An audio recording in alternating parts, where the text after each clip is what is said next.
What would you sacrifice for redemption? Theatis was burned to ashes. The four realms are no more. After 4 years hidden in the wizard's refuge, Alara begins her journey back, but her path is fraught with peril, and her soul is consumed by guilt. Friends and enemies alike are closing in on her trail. Rebel groups are being kindled, and at the heart of the enemy, a power struggle has ensued. From the ashes, Daline's court will be reforged, but Alara will need to prove that she can be their queen. As the prophecy unfolds, Alara's power will grow, but hers is not the only power awakening. Hello everyone, and welcome once again to the Heir's Lair. I am your host, Jonathan Taylor, and in this week's video, I will finally be getting into the book that I actually started reading Belladon's Illyrian saga for, namely Maiden Queen. If there's nothing else I can say about this book, I can at least say that it has the prettiest cover of the series so far. It's shiny. Not to say that it being shiny is what makes it the best, but it does contribute.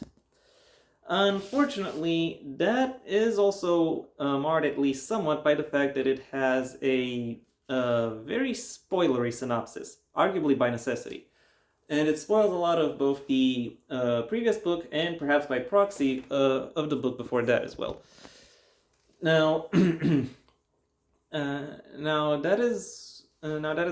doesn't necessarily have to mean anything, but in terms of the aspects that most readers typically interact with when looking for books, aka the cover and the synopsis, well, then I think it is fair to say that the marketing, or at least the immediate aspects of marketing, are a little bit of a mixed bag. What does that say about its content, however, or does that also hold true for the book itself, for what it itself actually holds?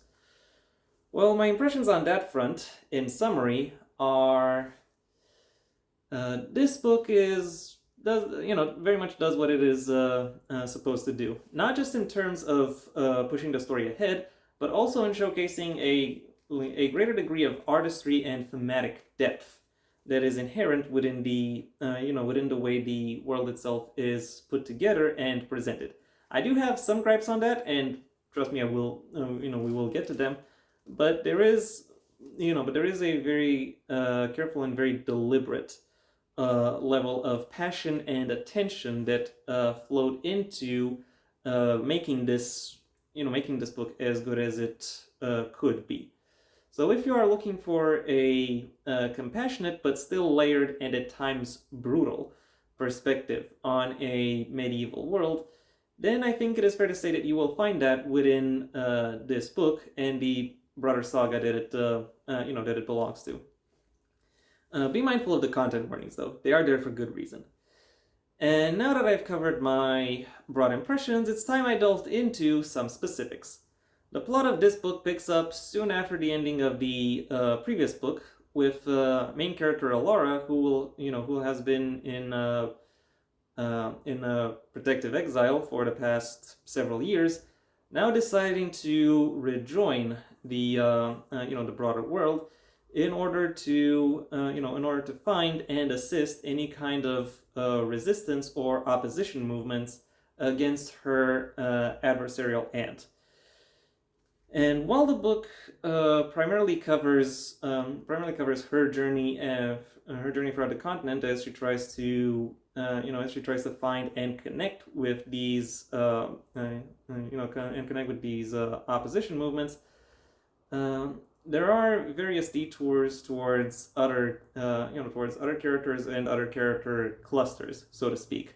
Occasionally dipping into the fractures that become apparent amongst her enemies' underlings, and on other occasions showcasing the intentions and conditions that her allies find themselves marred or influenced by within the moment. It is a slower book, but it is the deliberate kind of slow. It paces itself and its reveals in order to ensure that they are effectively presented and established, so that they can more effectively become employed within the future of this series.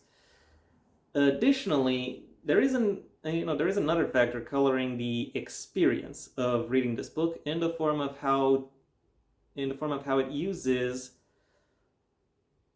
prophecies and riddles, thereby encouraging the readers to search for and assess the various symbols and imagery that that the book itself ends up employing.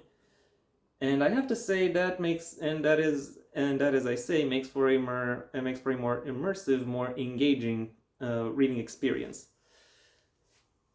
Unfortunately, the further along I go within this series, the more I find that the first book ends up looking quite a bit worse than when I first read it, because when looking at the scope, where the scope of this story, and you look at the elements that would be necessary to effectively present it, you'll find that a lot of these elements should have been established in the first book. However, because that first book was so spare, they were instead established and presented in subsequent books, including in this one. And this one really has an unfortunate way of presenting them, in the sense that every moment where such establishing information is presented is is done very much done in the same way. Namely, the chapter introduces a character. It could be a new character, it could be a returning character. Describes what said character is doing in the moment. Then it flashes back to the past days days, weeks, months, years, even decades on occasion, depending on when the character was was last involved in the series, or whether the character was involved in the series up until this point, in order to bring the readers up to speed with regards to their place within the broader narrative context. It is it is perhaps an interesting development to explore, to observe. However, it always follows a very similar pattern, one that is very easy to spot, and once you notice it, it turns the reading experience stale, and it takes you out of it, unfortunately. The world building, however, follows that same deliberate, slow pace that the plot presents. But I think it works a little bit. Better than the plotting. I very much appreciate the fact that the author is very realistic when it comes to the scale of her story, in the sense that this is very believably a story that takes place over an entire continent, given that it takes several months, even on horseback, to travel from one end of it to the other. A development that is surprisingly rare. Another development that is surprisingly rare is how when the characters, or more precisely when the leads, go from one end of the continent to the other, they get to explore a lot of the vistas and landscapes, showcasing in that sense the physical geography that ended up shaping the human geography, which is not particularly rare. But what is perhaps a little bit more rare is exploring all the vistas and locations and towns and cities, and thereby really going a little bit more into depth when it comes to said human geography, and really exploring the conditions that people are experiencing under this new regime. it's it's arguably a little bit of a vindication of monarchism that goes on over the course of over the course of this particular presentation, or more precisely of royal monarchism. Um, but but I still have to say that it does work, and it does help showcase the stakes of the story just that little bit better. Of particular note, however, or the thing that I found to be most the most enticing about this book and about the world building of the book is how it uses the magic system of the series. I am pretty sure it breaks one of Sanderson's rules. Not that those rules particularly matter, but it is still interesting to observe nonetheless. Because while the magic system, as it has already been established, stays more or less consistent over the course of this book, there are some interesting expansions that are presented when it comes to this magic system, all of which are in some way connected to the broader cosmogony of the world, thereby showcasing the connections between, thereby showcasing a deeper layer of the connections between the divine and the divine and the mundane. That not only allows for for a new and intriguing avenue of exploration, but also helps establish a new facet of the conflict driving this saga. It is to some extent similar to the conflict that Star Wars always dips into, given the differences between the light and dark side of the Force. But it is still but it is still an effective manner of framing conflict, and it does still catch my attention. So I'm very much looking forward to what to what more this series can develop. That being said, the best part of this book is still its characterization. That is not to say that there are any breakout characters, but pretty much every character, sorry about that, pretty much every character in some capacity stands out. I still find them to be a little bit overly verbose, but I can't really say that it is inappropriate for the setting, so I'm not going to comment too much upon that. But I will say that while the characters have a very flowery vocabulary, there aren't really any wasted words when it comes to how this book presents itself.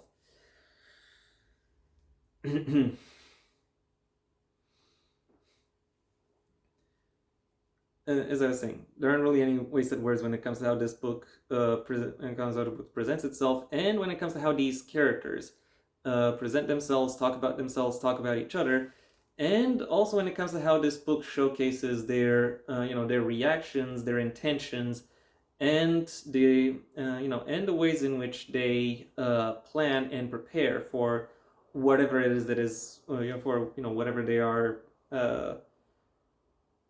for whatever it is that they end up facing within within their respective futures.